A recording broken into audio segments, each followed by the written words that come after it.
And Understand Contract Law and You Win's presentation on what is a private administrative process and how you can win with credit cards, divorce and custody issues, foreclosure mortgage issues, tax issues, credit reports, tickets, or other more serious criminal or civil charges, vacant home acquisition, and stopping corporate or governmental bullies from bossing you around, alphabet agencies, CPS, etc. Okay? Understand Contract Law and YouWin.com. Okay, this presentation and the information contained therein is not intended as legal advice. Okay, now, a private administrative process is a commercial remedy in law based on a contract or a trust, usually in which the party receiving a benefit, and both parties could be receiving a benefit, but in which one or more of the parties receiving a benefit agrees to give up their benefit, agrees to give up their property or rights if they fail to perform their duties or fail to make a payment.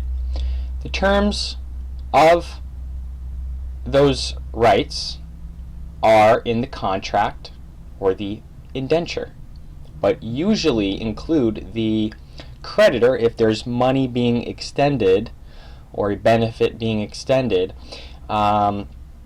usually includes the creditor exercising rights upon the debtor's conversion into default status. So the one who owes the money to the creditor is the debtor, and by going into default, meaning you habitually have not paid and 30, 60, 90 days have gone by, now you're in default status, and upon a notice of default status being achieved, enforcement is possible. Enforcement is usually done non-judicially. So that's in a private administrative process. Now, to contrast that with a public process, what I mean by that is a public process is done through the court system that you're familiar with. With the clerk of the court, and you go down to the courthouse, the district court of such and such county in the state of such and such, or the federal district court, or the superior court, or the appellate court. That is a public process where you open up a lawsuit, pay a fee, pay for a process server to serve the other party, or provide service through, process server knocks on your door. Hey, are you so and so? Hey, you've been served. Here's some paperwork. Here's a summons. Here's a lawsuit. And then they sign a certificate of service or an affidavit of service. You can also, in certain types of cases, you can also do service through the mail. And service is done through a registered agent for that individual or for that corporation. So all corporations have registered agents, which are the one who the service must be done through. All service of process for public lawsuits. So then what happens is they have 20 to 35 days to answer the summons and complaint and provide a notice of appearance and so forth. And jurisdiction is presumed unless someone challenges jurisdiction. But a public process means that one of the entities has found a third-party arbitration or mediation or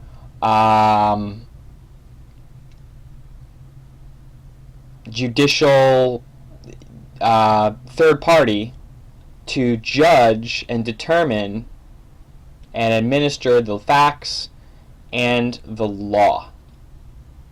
The facts and the law. So when you answer, you might rebut certain presumptions. You might say, no, this is not valid, I didn't do this, this is my defense, this is my position. And then you might put exhibits, affidavits, proof that you made a payment, proof that you're not under the proof that you are not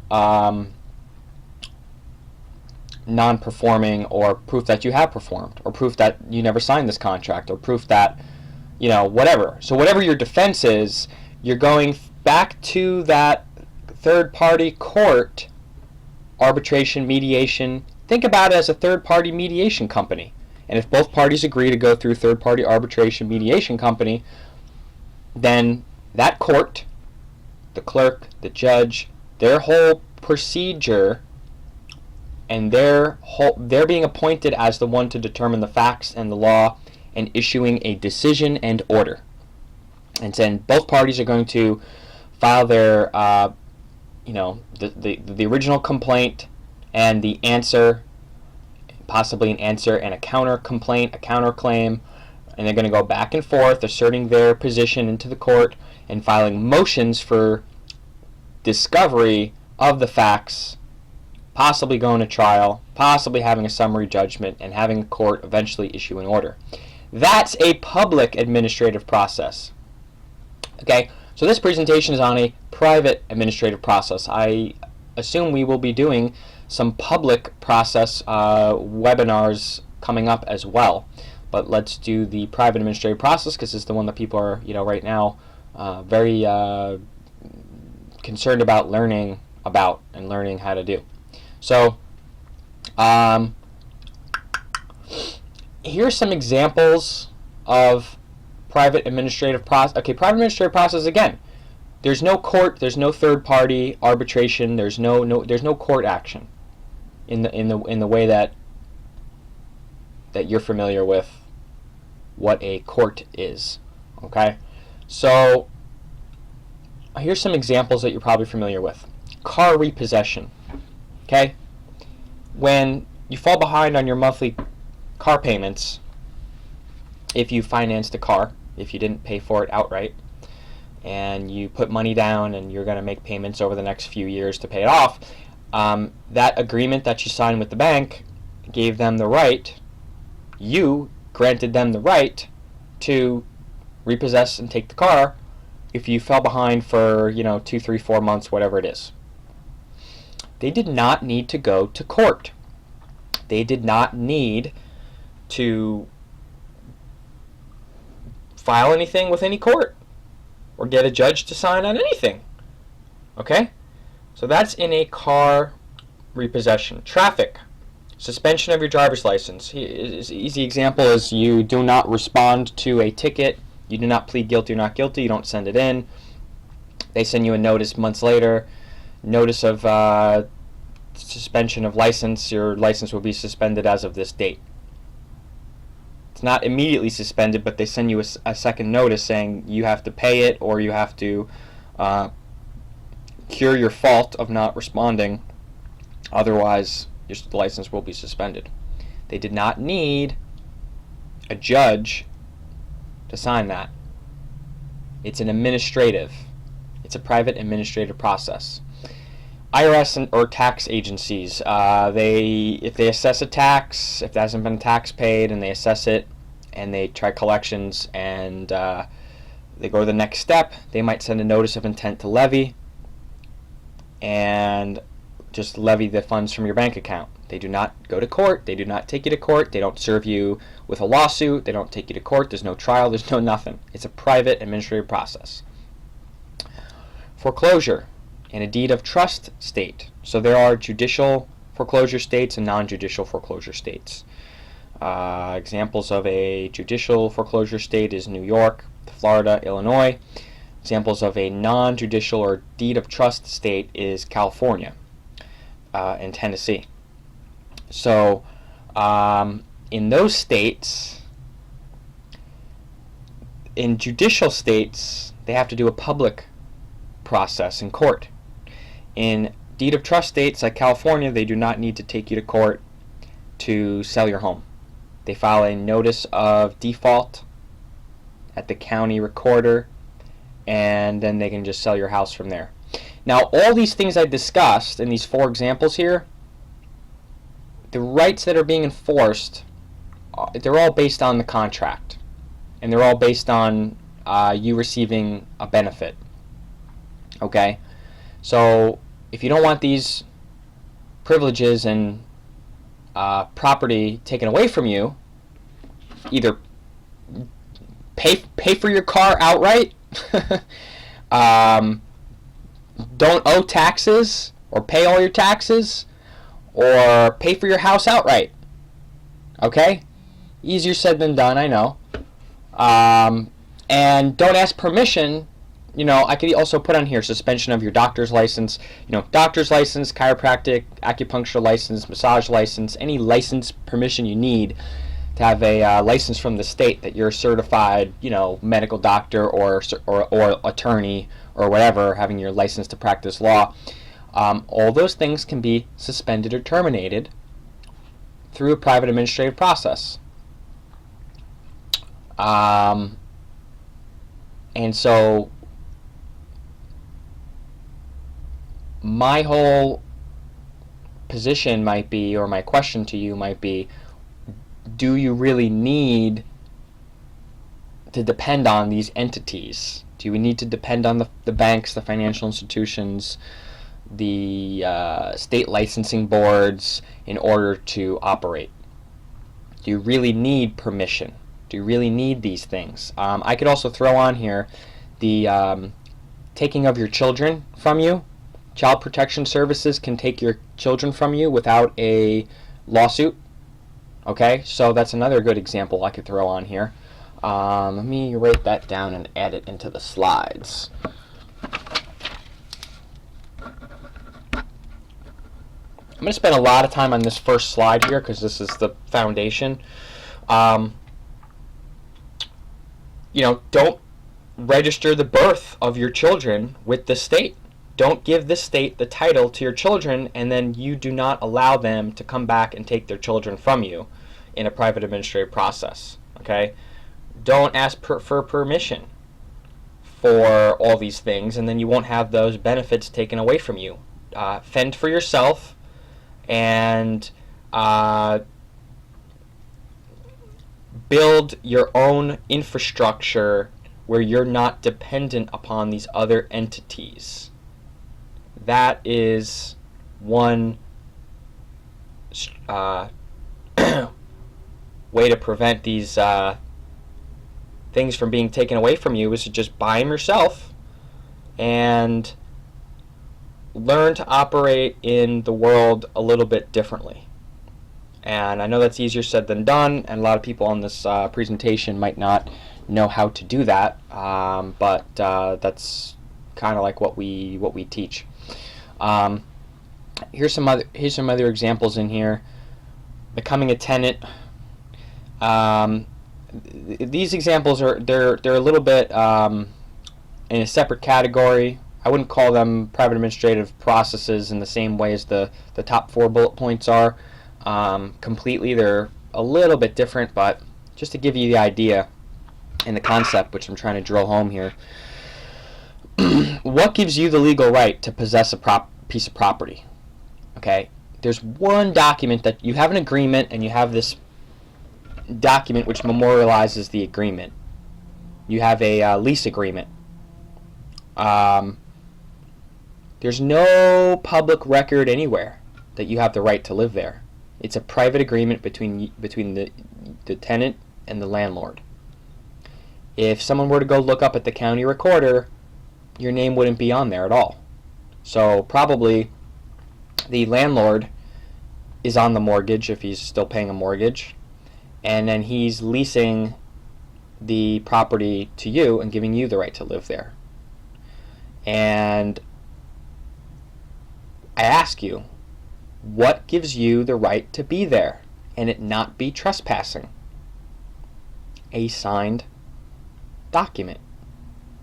But that's a private administrative process. Did you ever go to court and get a judge to sign off on anything saying, yeah, you have the right to live there?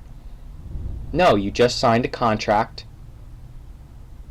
and he gave you the keys and you have the right to live there and do lots of other things there. Okay, so we're enforcing our rights all the time through private administrative processes without needing, any third-party court or arbitration approval or decision. So I just want to point that out, that you're already exercising rights without a court order because it's not needed in a private administrative process. Okay, moving on. Credit score. You signed a contract with your credit cards. If you went behind, if you missed payments, they can do a negative reporting on your credit score. So that's another private administrative process. No lawsuit needed, no court action needed. Any benefits, food stamps, unemployment, Social Security benefits that the legal entity is receiving as well can be taken away from you based on the fact that it's a benefit. They don't have to provide you with those things. They can take them away from you at any time that they want based on the previous contracts. They can take your children away from you at any time that they want. According to their statutes and regulations, they have certain reasons why they will and why they won't. But ultimately, they can do it any time that they want. So if there's a complaint, someone at school mentions that your child complained that their parents hit them or was abusive to them, whether it's true or not, and they can even make it up and file a complaint, and boom, you have your children taken away from you. So there you go. Because it's the government's children too, because you filed a birth certificate and you're giving them the legal right. So that's a private administrative process that they can just kidnap your children. Marriage licenses, public schools. Okay, these are all contracts. Again, you're receiving benefits. You're entering your children into the public school system. You're getting a license by the state, to have marriage. These are all privileges and benefits. All these things here are privileges and benefits. So I want to drill home the point, and I'm not saying, don't take privileges or benefits, but, I asked you the question. If you want to be sovereign, if you want to be in control of your life more, why are you taking privileges and benefits?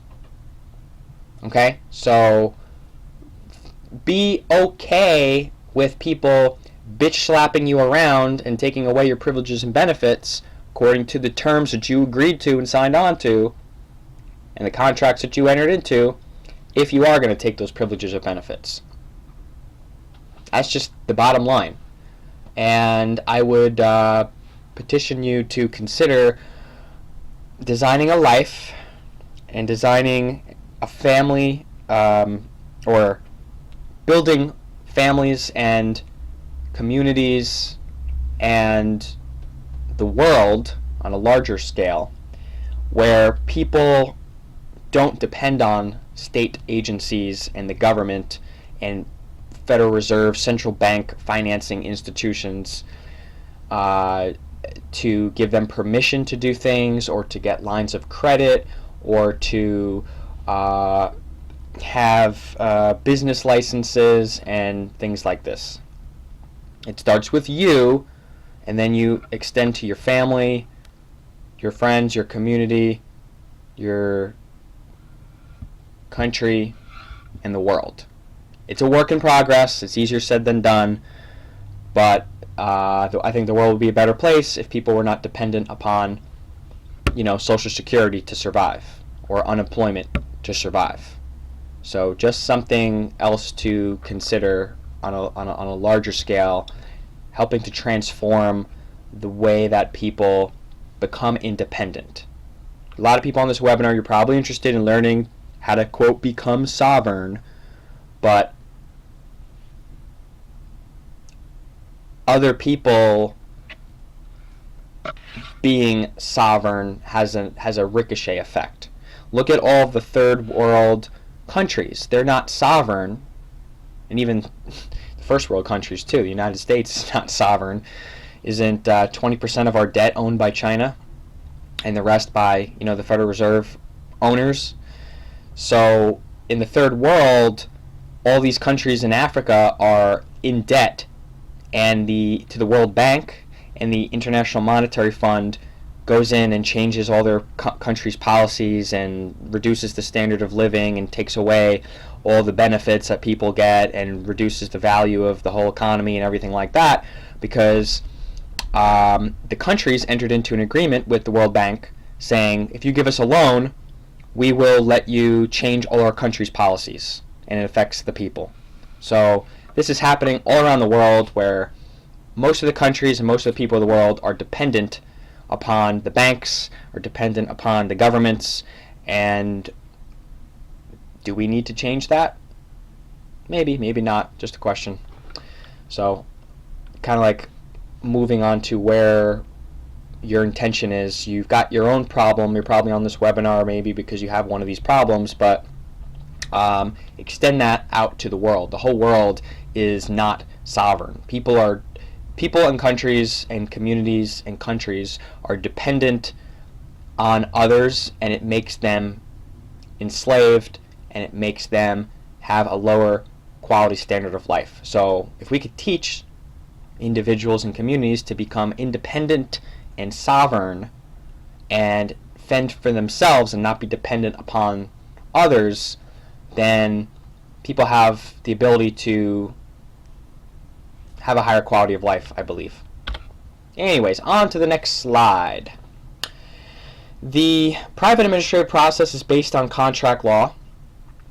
There are, I'm just going to read, these are quotes from Brian Blum's book on contracts. Okay, so he says that, or the textbook says that there are two situations in which silence binds the offeree, even in the absence of intent to accept. So what does that mean? The easiest example here is the car repossession issue. Okay, so do you accept having your car repossessed because you didn't make your last 2 car payments? No. Obviously, you want to keep your car. Okay, but there are two situations in which silence, meaning they're trying to contact you, they're trying to collect a payment, they're trying to call you, they're sending you, hey, notice you're late, and now you're in default, pay up, and your silence gives them the right to repossess the car. And what's the difference? Like this is so significant, because if you were just to go and take someone else's car, it would be grand theft auto. If you were just to go and take someone else's children, it would be kidnapping. Right? If you were just to go and levy someone's bank account, it would be some wire fraud, financial crime, something. Okay? So, going back on here, all these examples, the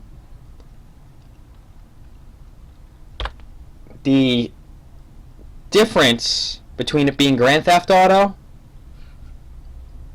and a lawful repossession is all based on the contract. It's all based on the paperwork and the records and the agreement between the parties and the consent of the other party. So you may not intend to accept them repossessing your car or taking your children or taking their children back, but there are two situations in which silence binds the offeree.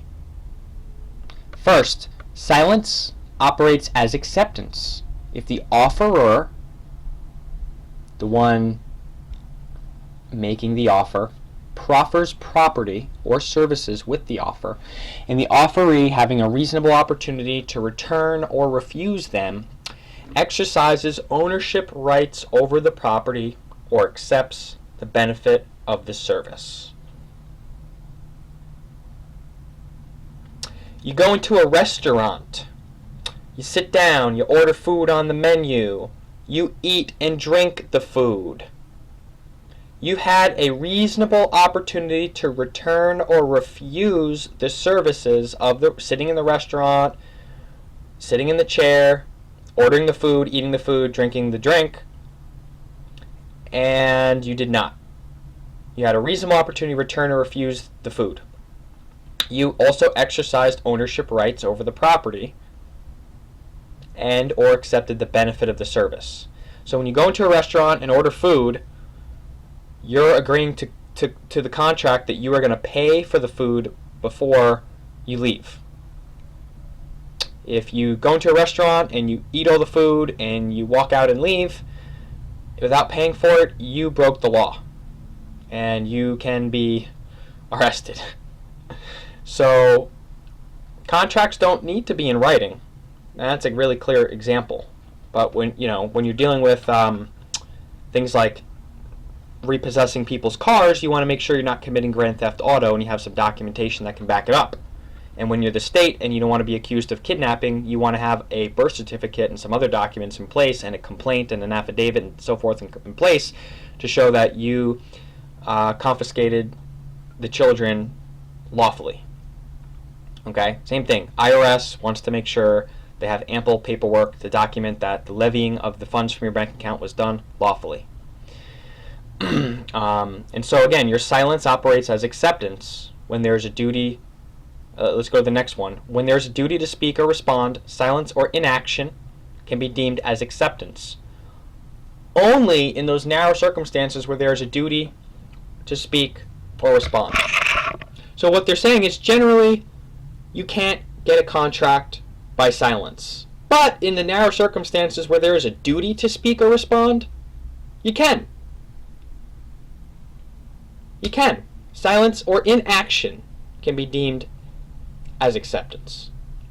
And then in the orange text example above, it's a different scenario. When the offerer proffers property or services with the offer and the offeree, having a reasonable opportunity to return or refuse them, exercises ownership rights over the property or accepts the benefit of the service. And the other instance is in when you have a duty to speak or respond, silence or inaction can be deemed as acceptance. So these are ways that we can move or change the contracts that we are involved with. And contracts can always change. You sit down at the restaurant, you order a bunch of food, they're about to give you a bill, and you say, no, let me have one more margarita. Let me have one more martini. You just changed the contract. You ordered more food, now they're going to give you a different bill. See? What's another example? You get married, and then you guys decide you want to split up, and you file a divorce. Now, which contract is the one in effect? Obviously, it's the one that happened afterwards, the divorce. Now, what would happen if you get married, divorced, remarried, divorced, remarried? Which is the contract that is the one that has the legal effect? The last one, whatever was done last. Okay? So you can change your contract at any time. And it can move under certain terms and conditions, and you know, this can be a finesse in and of itself if you're trying to change the terms of the mortgage or whatever. I mean, you can always go back and rescind. You can rescind a marriage license, you can rescind a mortgage, you can rescind a whole bunch of things, and that's one angle that you can go.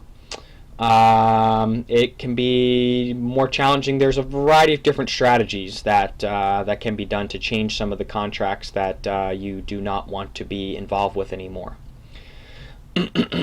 So maybe write down your questions about that and bring those questions up at another time to us. So let's see, in the green text it says, silence may operate as acceptance if prior dealings between the parties or other circumstances make it reasonable for the offerer to expect the offeree to give notice of rejection. In the absence of a specification in the offer, the acceptance takes effect as soon as it is put out of the offeree's possession. So look at that, in the absence of specification in the offer. So what it's saying is, if there is a specific clause or term in the contract, in the trust or in the contract, then that is the law that governs the interaction. That is the law of the contract. If it's left out of the contract and something is ambiguous, then acceptance of the terms of the contract take effect as soon as it's put out of the offeree's possession.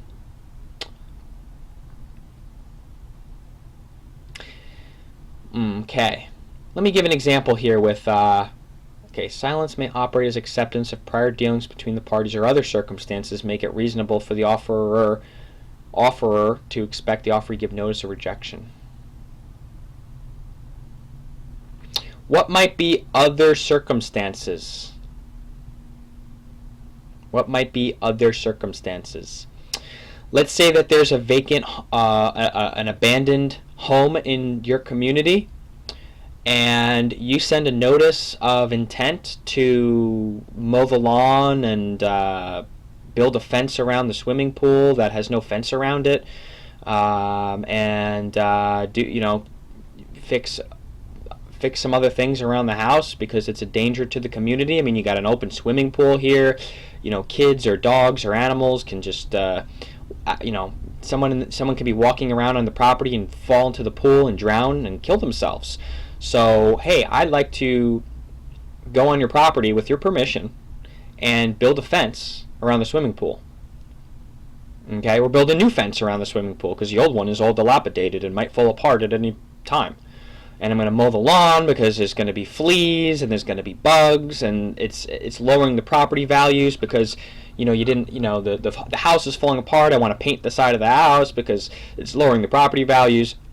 And you send a notice of intent to do that, and you have proof that the mail was delivered, and they do not respond, and then you go there and do that work, and then send an invoice for them to pay you for the work, and in that contract with the invoice it says, hey, if you don't pay me in 90 days and you go into default, I can foreclose on your home.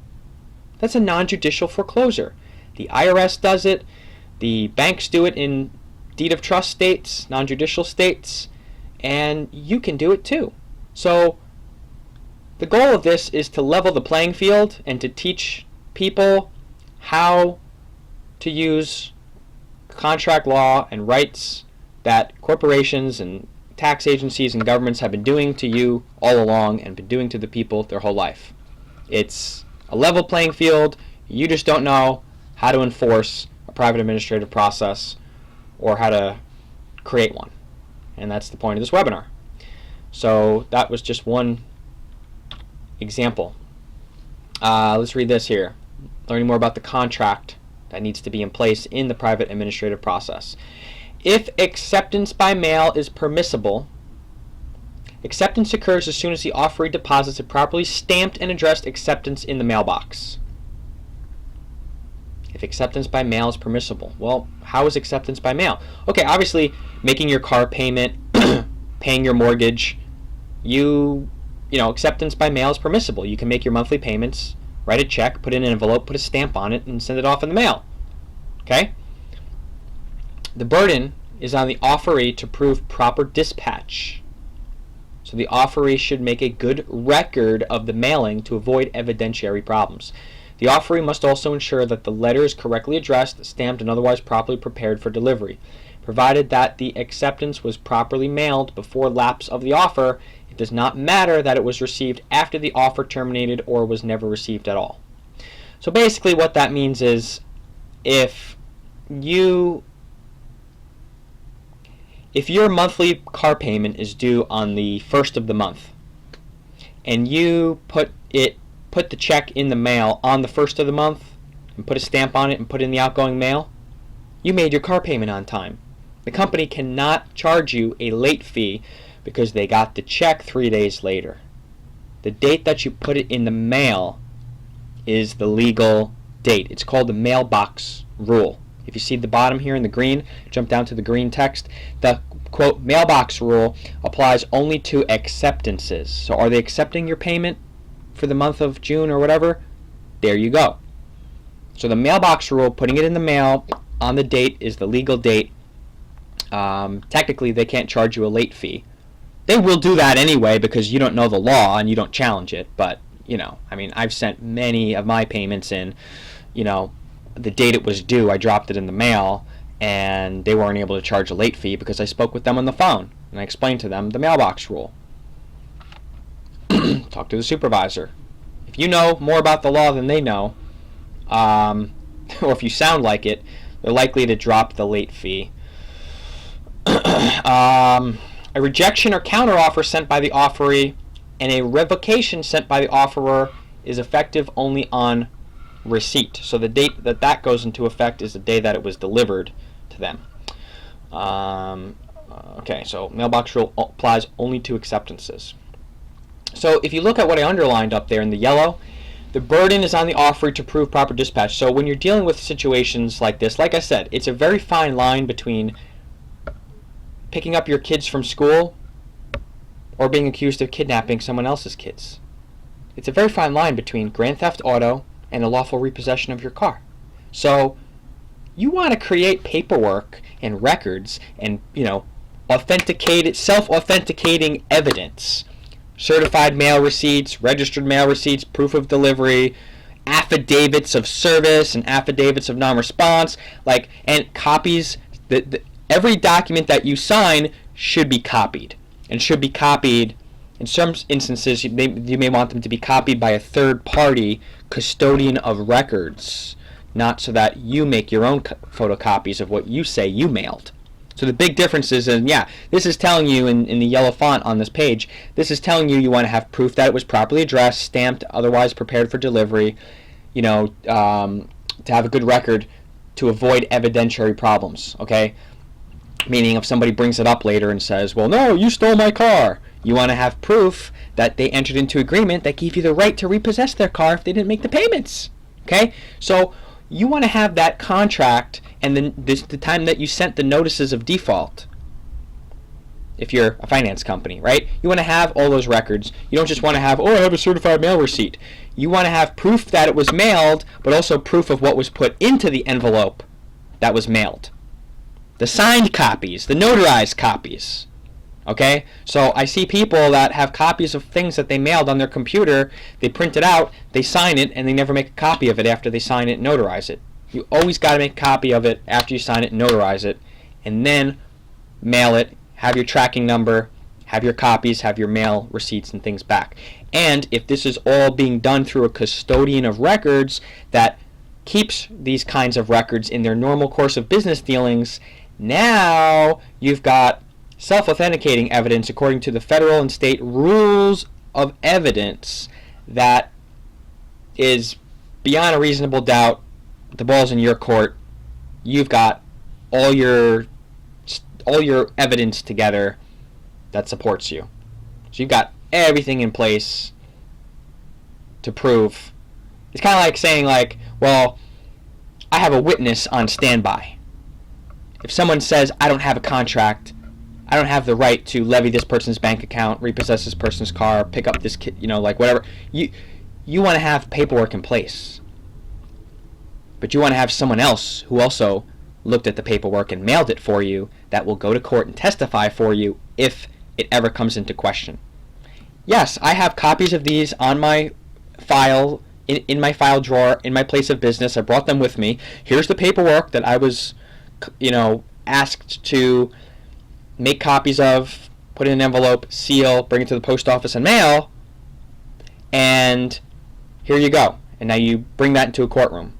Okay? That never has to happen if you do it properly. If you have a custodian of records and you have your affidavits of service, non-response, and your mail receipts, I've never seen that really have to happen, but you want to have a witness on standby that would, at least in theory, go to court and testify. Now, here's the thing is you don't have to have them go to court and testify if you have them sign an affidavit that's in accordance with the rules of evidence of self-authenticating where the witness does not have to testify. So there's certain rules where the evidence is just as strong with an affidavit where the witness does not have to go out of their way, take off from work, fly to whatever city you're in, and come to court and testify and have to deal with all that because it's kind of a hassle. So there are rules in the federal rules of evidence that talk about how you can submit evidence where nobody has to go to court, and the court will accept that evidence on its face as the truth and as the facts.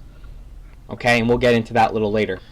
Okay, provided that the acceptance was properly mailed before lapse of the offer, it does not matter that it was received after the offer terminated or was never received at all. Wow, pretty interesting, huh? provided that the acceptance was properly mailed before the lapse of the offer. It does not matter that it was received after the offer was terminated or was never received at all. The law allocates the risk of uncertainty and of lost or delayed mail to the offerer. This is often referred to as the mailbox or deposited acceptance rule. It is not confined to communication through the post office and applies whenever a non-instantaneous medium of communication is used. Okay, on to the next slide. Okay, so that record that I was talking about, the paperwork of your private administrative process, the record is your claim. Okay, so your claim is what gives you the right to have standing in any public court action, give you the right to enforce any rights through your private administrative process. Your claim is everything. Okay, so your paperwork with your contract offer that you sent to the other party, and the proof of mailing and the proof of service and maybe an affidavit of non-response if they didn't respond, and all the associated paperwork, we're calling that the record, the private administrative record. That whole record is your claim. It allows you to negotiate and settle. Now you may have a claim of a zero balance based on creating some contract, let's say with a credit card debt, and you send an offer and say, hey, listen, please provide proof of this debt, right? Or like with a mortgage, please provide the original note. Please show me proof that your bank loaned me money. These are some angles that people go at. Sometimes people draft up a new promissory note and send it to the bank and say, I know that you guys monetize and securitize promissory notes, so here's another promissory note for $500,000. Here you go. And you send it to them with a contract, and you say, okay, if you keep this promissory note, you agree that the balance in the account is zero. Otherwise, return it to me. And they keep it, and they don't return it to you. Okay? So, they keep it, they monetize it, they make money off of it. Great. So, now, your claim is that the balance is zero. I paid off the mortgage with another promissory note, which the bank was able to monetize and finance and add to their ledger and the whole thing. So those are some different angles that some people in this area of contract law study do, in case you're new to this, to try to discharge their obligations to certain banks and financial institutions. So your claim is of a zero balance. However, the bank's probably going to fight you over it, and they're probably going to continue sending you collection letters, and in some cases they might open up a lawsuit or foreclosure suit or whatever against you, regardless of what you claim. Okay? The banks don't want people to just, discharge their obligations that easily. Okay? So, your claim allows you to negotiate and settle with them and communicate with them and say, hey, listen, technically I have a claim here of a zero balance. I sent you guys a payment.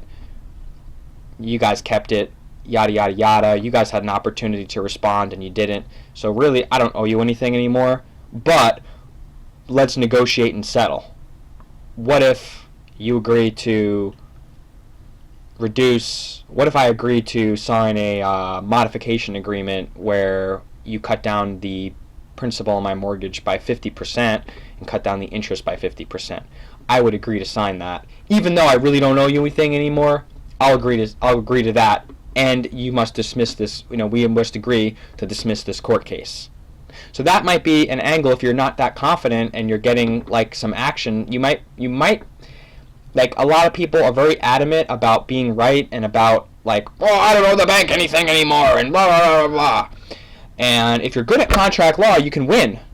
And I have no problem in you going like that and winning. And we help people to win those situations where they don't pay the credit card company anything, they don't owe anything, they don't get anything. Okay, mortgages, zeroed, and the bank doesn't come back, and it's a set thing. But some battles are larger to fight than others, and especially with the real estate and the mortgages. So even doing a private administrative process to allow you to negotiate with the bank is another opportunity to strongly consider, depending on how much you want to fight them. It's kind of like, think about it like you have an insurance claim. You got into an accident and it's the other person's fault. Your insurance company and their insurance company communicate, and you've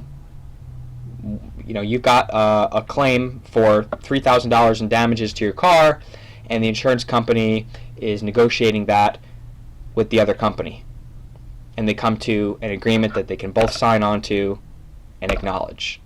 Okay? Because in this process, your claim is done through non-response.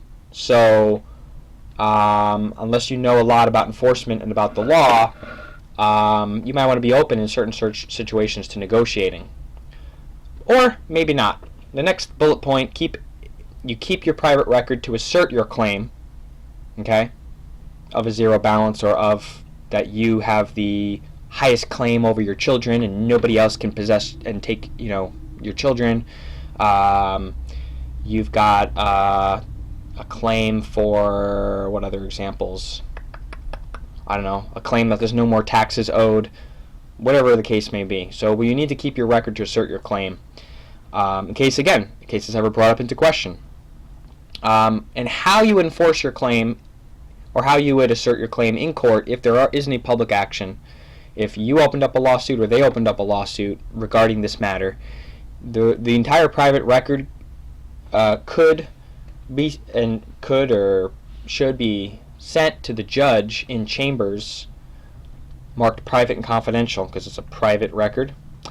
And you can also take certain actions to become the priority security interest holder in any court case, and you have to do certain things in order to really be the priority security interest holder in any court case.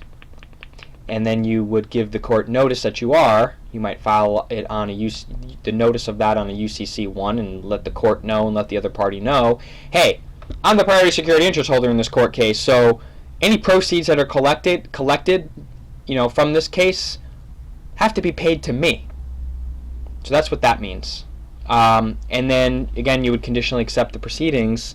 If they want to proceed with the case, it's going to be under certain terms and conditions.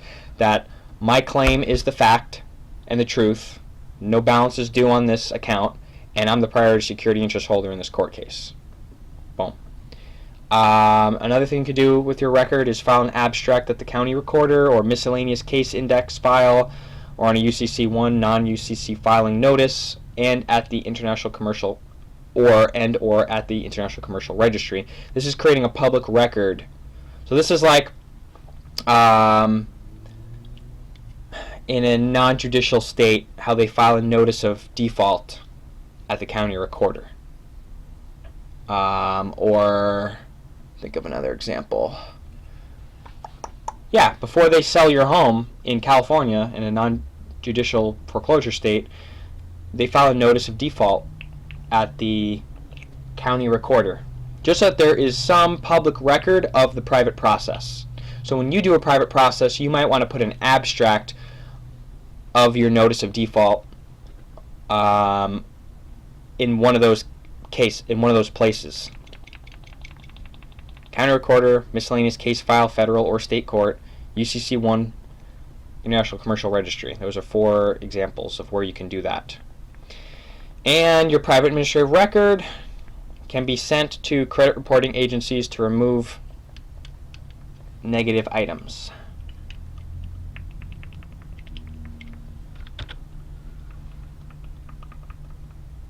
And in the removing of negative items from a credit report, usually the credit reporting agency is going to want to see one of those things: the filing at the county recorder, the miscellaneous case file, a UCC-1 filing, or something filed. Probably those are the best 3.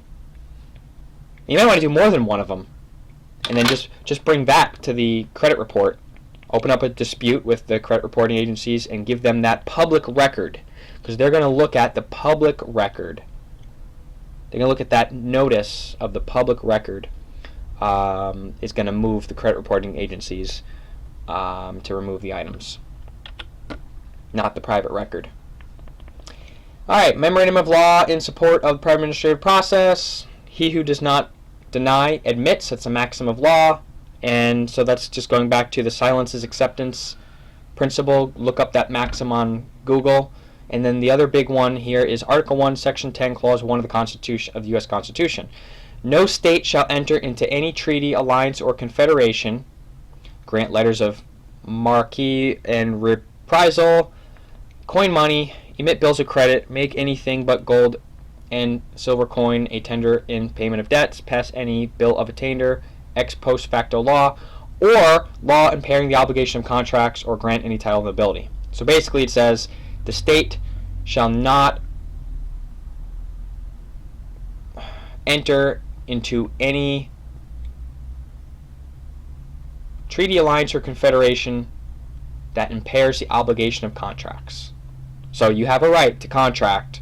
Your private administrative process is based on contract, and by you enforcing the rights and doing that, it's based on your unalienable right to contract. You have a right to contract. Federal Civil Rules of Procedure, we kind of went over this before. Is there any record in opposition to the record? So if you're sending your private administrative record in chambers to the judge, your position is there any record in opposition to the record before the court? Your record is indisputable. It hasn't been rebutted, so on and so forth. So your record is the fact and the truth. It's been submitted. Are they going to say that, oh, we did respond? If you have an affidavit of non-response, you have an affidavit of non-response. Public side. Exhibit in filing case interrogatories. Okay, so, how this might play out in a very, very, very small portion of cases is, if you get a foreclosure, if you did a private administrative record and asserting your claim that the mortgage balance is zero, now they opened up a foreclosure case and you're putting in your answer saying, no, you're rebutting all their presumptions in their complaint, and you're including the private administrative record in chambers to the judge on the private side. Now on the public side, just jump down to the red and the green bullet points. Private side, record and chambers to judge. Green, petition for mandatory judicial notice. So on the public side, you want to do a filing of a petition for mandatory judicial notice for the court to take mandatory judicial notice of the private record submitted in camera to the judge via registered mail number so-and-so. And it's not filed into the case and nobody can see your private records, but it's part of the case. And the court must rule with the private record in mind. Now on the public side as well, if you're doing discovery and things like that, you can do interrogatories for the bank's CFO, Chief Financial Officer, or whoever you mailed the promissory note or the offer or whatever, the affidavits to, and say, hey, did you or did you not get this mail? Did you or did you not? What did you do with this promissory note? Did you monetize it? Did you sell it? Did you add it to your books? What did you do with the paperwork that was sent to you? Did you or did you not get this contract, notice of settlement offer? Did you or did you not get request regarding statement of account? Did you or did you not get this? And again, all the paperwork that we discussed regarding the private process being, having a custodian of records that keeps records in their normal course of business and all those things, has to do with Rule 803 and Rule 902 of the Federal Rules of Evidence. So go look that up on Google or go look that up in the Federal Rules of Evidence, and you will learn how to orchestrate and prepare your private administrative process so that you have admissible records to evidence in court, where the court, according to the court's own rules, they're going to say, we have to acknowledge this as evidence. You have to acknowledge this as evidence. And then your claim, if you assert your claim, you should win if it winds up going to court. But the whole point in this whole process is to avoid court whenever possible. But if you're dealing with mortgages and things like that, they're going to wind up in court. If you're dealing with credit cards and things like that, only a small portion of them are going to wind up trying to open up a lawsuit. And most likely you never have to wind up going to court in order to get a victory.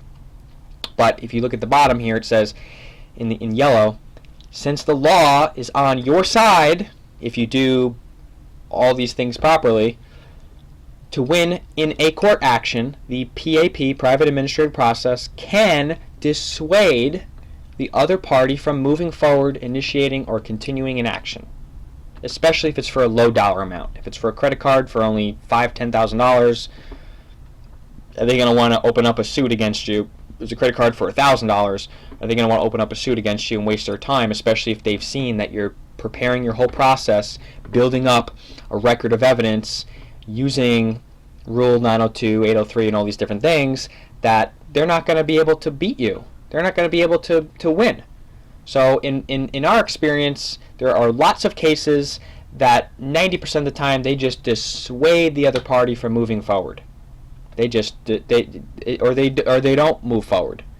And then there are other cases where, when you're dealing with mortgages and foreclosures,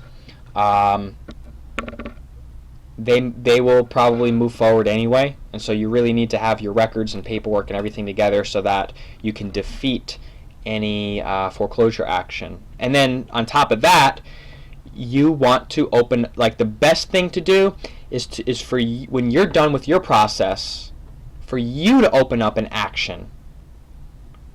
For you to open up an action, sue the other company and say, hey, listen, I have a claim of a zero balance, but there's no satisfaction mortgage that Bank of America was supposed to file, so I'm going to sue you to compel you to perform, to file a satisfaction of mortgage and release the lien, so that I have a clear title, and so that I don't get any stupid foreclosure suits later on. And that is the more technical. That is what probably the next webinar will be on, is actually how you and when you open up a lawsuit, it's like 10 times easier to win. Okay? They don't have their teeth into it. They haven't prepared for it. They haven't given the cost-benefit analysis and say, yeah, let's open up a foreclosure case against this guy. We'll probably win. You opening up a lawsuit, it's the element of surprise. They might look back and say, oh, well, we don't even have the original note anymore, because remember, a lot of the original notes got destroyed in the World Trade Center when the World Trade Center collapsed. They've been securitized, they've been sold. 80% of the time, they don't have the notes. So when you go and sue them, if they know that they're going to lose and they can't bring a claim, if they can't bring a claim upon which relief can be granted, you have a very good possibility of winning by default if you're the one who is proactive and opens up a lawsuit. And if you do it in a federal district court, the likelihood that you're going to have to actually physically go and appear in court reduces, dramatically. So especially if they don't respond. If they don't respond, you never have to go to court. You get a summary judgment automatically, or you get a default judgment automatically. Okay, so this stuff can really work for you. I try to put all this stuff in here and give you all the scenarios of, all the laws that support you or whatever. I'm giving you background so that what you have the confidence behind you and understand the laws and understand the contract law that this is all based on. That's all that this is trying to do. So shoot back up to the slides here. If you have a proper planning prevents poor performance, as one of my friends always says. But proper planning means high likelihood of victory. Okay? If you move forward quickly, or if you move forward swiftly. I don't want to say quickly, but because you want to do everything properly and don't half-ass certain things, but swiftly and effectively, and you've got, boom. It's like fighting a war, basically. If you invade a country and do it and be like, oh, we're just gonna drop bombs over here, and then we're gonna wait 30 days and drop a bomb over here, and then we're gonna wait 90 days, and then maybe we're gonna do this. Like, if you're planning on winning, element of surprise, boom, go in, drop all the bombs, invade, bring your troops in, land your planes, bring your tanks, bring your submarines, and boom, you just invaded a country. Okay, so that's kind of like the strategy of this. Not that I like the analogy of war, but this is kind of like a paperwork war, for lack of better metaphor. Okay, so the private administrative process creates a contractual right to release a lien or levy, file a lien or levy, file a public notice, sell assets, transfer property, and others. I think we kind of touched on all those.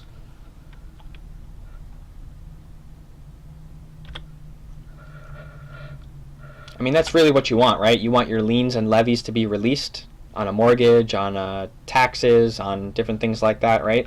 Transfer property. All right, so what are some successful uses of the private administrative process? Against debt collectors, very, very effective, especially third-party debt collectors. They don't really have much standing at all. Even in a public administrative process, if you don't do a private administrative process and you just do a lawsuit against debt collectors, I mean, it's one of the easiest or simplest, easier out of all these processes. It's the easiest. I'm not saying that it's easy, because easy, it's subjective. How much experience do you have? How much do you know? But it's consistently effective if done correctly, in our experience. Credit card debt, almost just about as easy, whether it's a third-party debt collector or the original creditor. They're still relatively effective to be done with not a tremendous amount of headache. Private process, sometimes there's a private process and a public process, and on some of the bullet points I went over here, this is really your strategy, ballpark, is to look at all these situations when you're looking at strategy. And I like people not going to court at all. There's, like I said, there's 2-3 different strategies.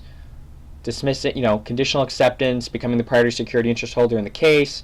There's lots of different things that can avoid court, but it's also very, very effective if you can go to court and speak and not be nervous. It's very, very effective to win in court if you have proper strategy, you do a little bit of role playing, and so forth. Judgments, either vacating judgments or discharging or dismissing judgments, all tax matters, especially IRS tax matters. Getting off the tax grid overall, acquiring vacant homes we spoke about, any court case, fixing credit report we spoke about, relatively simple. Divorce, custody, settlement issues. So we never really touched on that other than the custody issue, but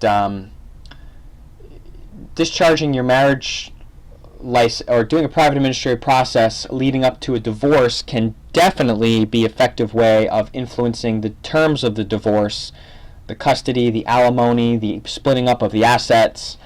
Most courts are very biased and will screw over. Well, they're not really fair. The court system is not like fair down the middle. Okay, equal custody, 3.5 days with you a week, 3.5 days with you, or the kid spends a week with you and then spends a week with you. The courts are very unfair. I have guy friends that, they see their kids like, twice a month. They see their kids like once, 2 hours on the weekend, and that's it. And that's not very fair. So, same thing, like alimony is just ridiculous. So you married someone for a year, and then they get half of your assets that you worked your whole life for. That's not very fair either, that the courts just take all your money and give it to someone else. It's makes me want to vomit sometimes. But custody as well. So all these issues can be remedied with a private administrative or can be influenced or remedied with a private administrative process, which we have actually helped and have almost a 100% success on the several people that we've worked with on helping them get exactly what they wanted out of the case, and they never had to hire an attorney. Several of the people we worked with, they never had to hire an attorney, and they got exactly what the court basically acknowledged all the points in the private administrative process. Say they sent the process into judge's chambers or filed into the case or whatever. The judge gave them everything that they created a settlement offer to their ex-wife, right? And to create an amicable terms of the divorce. Actually, this one agreement said, here are the terms of us staying together. I have no problem with us living in the same house, loving each other and raising the kid, and letting our differences settle aside and being in love again and being in a cooperation and harmony. But if you decide that you don't want that anymore, here are the terms of the divorce. And he put point A, point B, point C, point D, point E, point F. And the judge gave him every single point that he asked for. So, I mean, he didn't have an attorney and he went to court. All he did was stand on his private administrative process through the divorce. And his ex-wife had an expensive attorney. And the attorney was like flawed. Their jaw dropped on the floor when the judge issued this order. So, private administrative process can work, man. I've seen it work. So we do, there's a lot of divorce situations that people are asking us for help with. Foreclosure or mortgage discharge, I extremely caution you that, if you look at the bottom in magenta, it says, buyer beware, proceed at your own risk, or you'll proceed with some risk. And the mortgage and foreclosure issues are the most stressful. They're the most involved, there's the most amount of work, and it's the least amount of success. The people doing these things themselves have the least amount of success. I don't know what people think, that they can just experiment and do their own process and think that they're going to be... I mean, all I'm saying is be okay with a 50% chance that you're not going to win, no matter how good you are. That's all. I'm not saying, this never works for mortgages. I'm just saying people have unrealistic expectations. You got to understand, if your home is worth $300,000, $500,000, $700,000 or $1 million, the bank is going to fight you to the end. They're going to pay tens of thousands of dollars for attorneys to fight you till the end. Now, if you did a private administrative process and you were the one opening up the court action and you were the one initiating the action, there's a way through element of surprise and the analogy of the battle and winning the war and, coming in with your submarines and your planes and your tanks, and you can just boom, boom, boom, boom, boom. There is a way to do that that is more successful, I would say, somewhere in the range of, 65, 70, 80%, with less ease, less paperwork, less, dragging on for months and months and months and more than a year or so. So just as a disclaimer on the foreclosure and mortgage issues. But if you've got no other options, what do you have to lose? And this stuff is, the law is on your side, and people have won before, and people are winning. So I'm not trying to dissuade you or sway you one way or the other, but I'm just trying to give you the full disclosure about how effective this stuff is, how much work it is, and how difficult it is. Okay? Student loans, again, element of surprise, I think, is important. And doing a private process followed by a public registration is extremely important. Unlike the credit cards and debt collectors, you definitely want to put more resources into the student loans. You definitely want to consider whether it's a federal loan or a private loan, and make sure that you incorporate an entirely comprehensive process for whatever you're going to do. Car loans. The reality with the car loans is that if it's an old car, if it's like 2007 and beyond, generally they try to collect, they try to repossess it. If they can't find it at the address that they think it's at, based on the application that you signed, and they have their repo guys do their rounds in your neighborhood, and they still can't find it, and months and months and months, 6 months, 7, 8, 9 months go by, and they can't find it, they write it off. Okay, so they write it off. So that's the worst case scenario. Now, can you do a private administrative process and force the company to release the lien, send you the title, and send you a zero balance and all that? Yeah. Has it been done? Yeah. But in the majority of cases, they are, again, still going to try to collect, still going to try to repossess. Okay? Especially if you don't have certain IRS tax forms, and if you're not very adamant about, pushing them with certain enforcement, like certain things that you should really know a lot about the forms before you should know a lot about the IRS forms before you fill them out. So anything in the car loans, if it's 2008, 2009, 10, 11, if it's after 2008, and if it's an expensive car, they're likely to try to get it back, even if they can't find it and repossess it. And that's been our experience. So if you got a 2013, brand new Lexus or whatever, you do a private administrative process, you should probably follow it up with you opening up a lawsuit before they open up a lawsuit. Because what they do with these expensive cars that are only a year or 2 or 3 old is they're going to open up a lawsuit and try to get an order from the court for you to overturn your car. And if you don't do it, you'll be in contempt of court, and you could be arrested. So you want to sue them before they sue you, and you want to get your final judgment in court before they sue you. And the element of surprise, you open up a lawsuit against them, they have 20 to 30 days to bring a counterclaim. Otherwise, that's it. They're just defending your lawsuit. So I think the element of surprise goes a long way, and getting these processes started sooner rather than later goes a long way in the effectiveness and success. Let's see, if you're current or behind.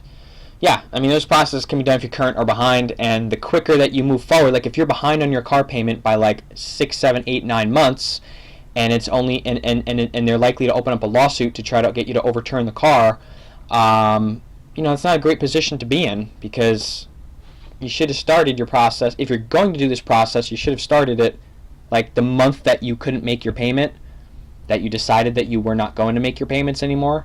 That month would have been the best month to start. Same thing with a mortgage. If you can't afford your mortgage anymore, and you absolutely can't, and you're out of options, and you're going to do a private administrative process, or you believe in it, or you understand it, or you've been studying a while, and your heart is set on doing a private administrative process, and you want to do it, okay? Do the process the month after you stopped making payments, because that's how you go forward with them with the element of surprise. When you got your case sitting around in their file, oh, this guy hasn't paid their mortgage in a year or two, they're already trying to open up and build a case against you to open up a lawsuit. So it can still be done, and sometimes people live in their houses for 2, 3, 4, 5, 6 years, depending on what state, county you're in, without any foreclosure case or anything coming. So find out the specifics. Find out the specifics about what happens in this state and what's my likelihood of, again, there's no guarantee, there's no likelihood of success, especially if you're doing this yourself. Again, it can be done if you're current or behind. Buyer beware, proceed at your own risk. I kind of went over the pros and cons of all these different kinds of cases. I'm sure that there are many other kinds of cases that I'm not covering, but these are like the key ones that people inquire about. Let's see, getting towards the end. Okay, we went over that one already. Okay, when it doesn't work. When does a private administrative process not work? When there's a fiduciary duty to perform that is still obligated. That would be, what's a good example for that? If you haven't discharged, okay, when there's a surety that was pledged that is still obligated, when a debt or claim has not been satisfied, or when the other party has too much to lose and wants to battle you until the end. pick your battles. Okay, so the last one is the easiest to explain. We kind of already discussed that with the mortgages and the real estate, and if it's an expensive car, they're going to want to battle you out and until the end, until some final court action happens. The other examples, let's see. Okay, when there's a surety. So if you have a birth certificate and you haven't discharged it, or you haven't accepted it for value or done anything to it, if you've got a criminal matter and you're still in their record system, the surety or the collateral for the charges, meaning if the charges are not resolved or dismissed or discharged, you're the one sitting in a prison cell to pay your debt to society. Okay. If you're still the surety, then this process is going to have a hard time making this work. So you're going to need to accept for value and discharge and become a secured party creditor, or become a sovereign, or do one of those other processes to gain your separation of your legal fiction from you as the private living individual. That's what I mean by you still being the surety. Okay? When there's still fiduciary duty to perform, let's see. When there's still a debt or claim that has not been satisfied. Yeah, so a lot of people say, listen, there's a lot of contracts. People took out the mortgage. You made payments for several months, several years, whatever, and the bank is going to show you all the statements and all the payments that were made. Same thing with a credit card. They're going to try to show you all the statements and all the things that were made, and the process works.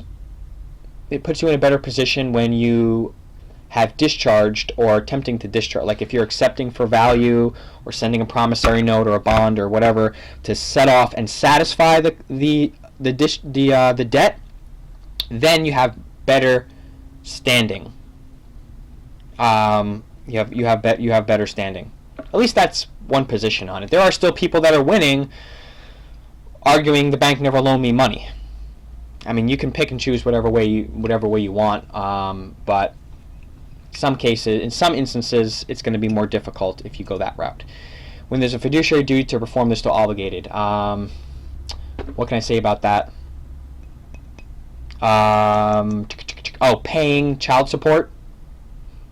So if you're still in the system, your children are still in the system, and there's a court order.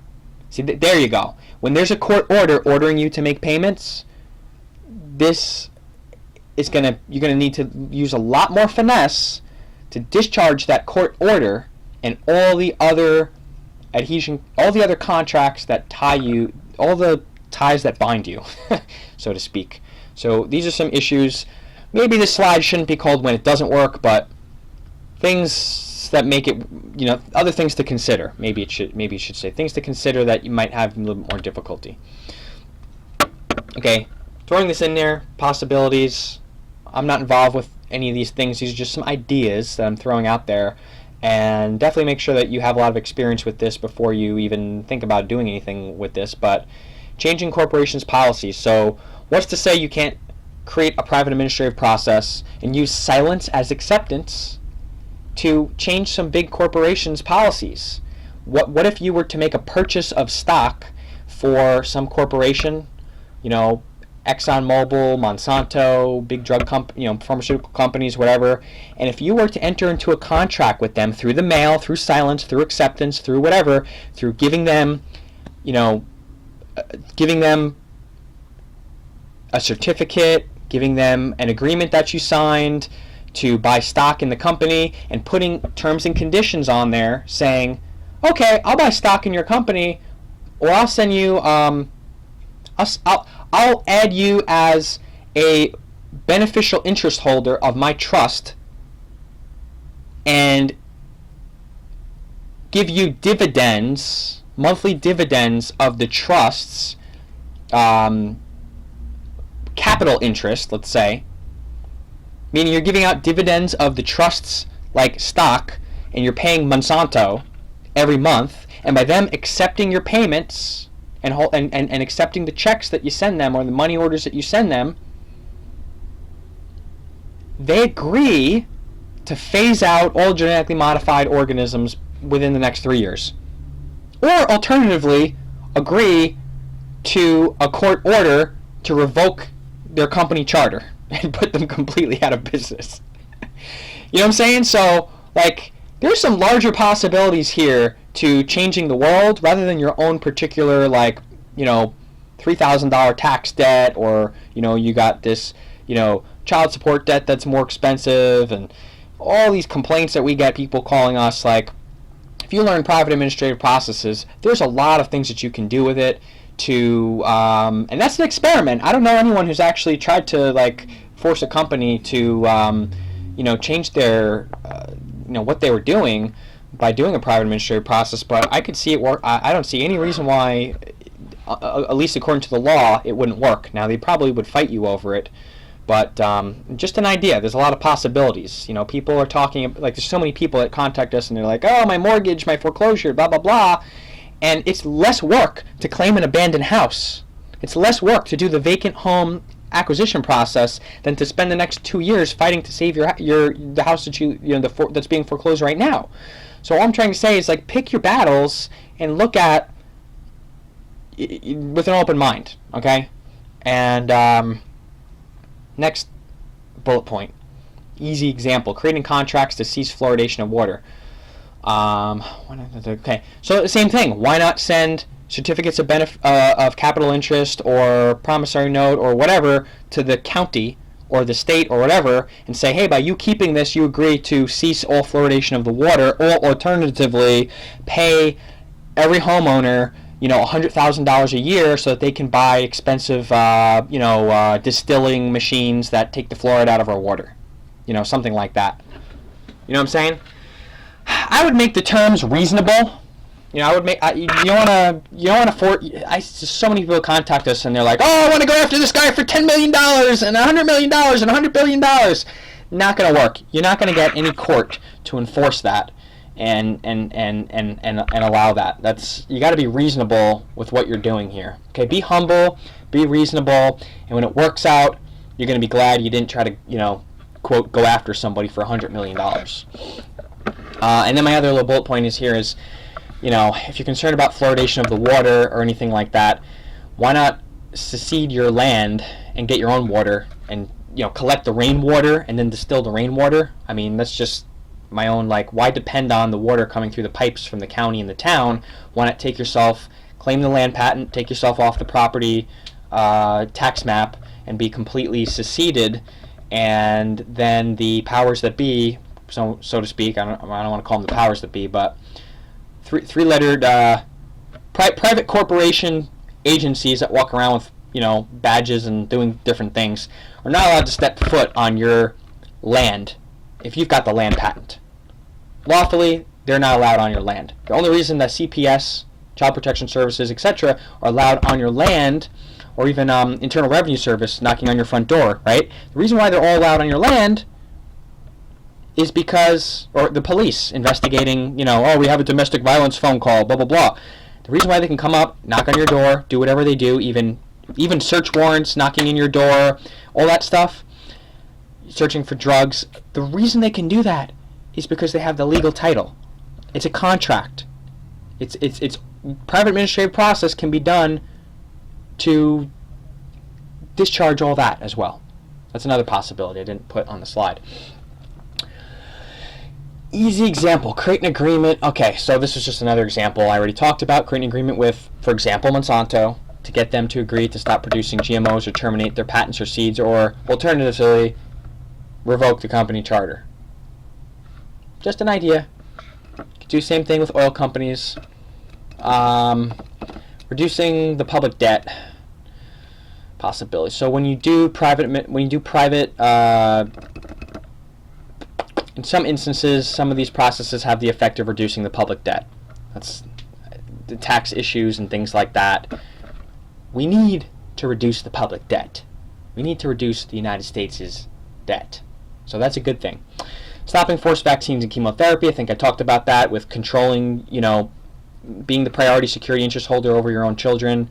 Prevents anybody from forcing to do anything against your will to your children. You're the priority security interest holder. Going through a probate of the John H. Doe estate, private probate process, claiming the executorship over your estate. Not going to go into that now. canceling contracts that bind you, pulling out of the system entirely. Okay, those are some other possibilities. And that's the end of the slideshow. So thank you for watching.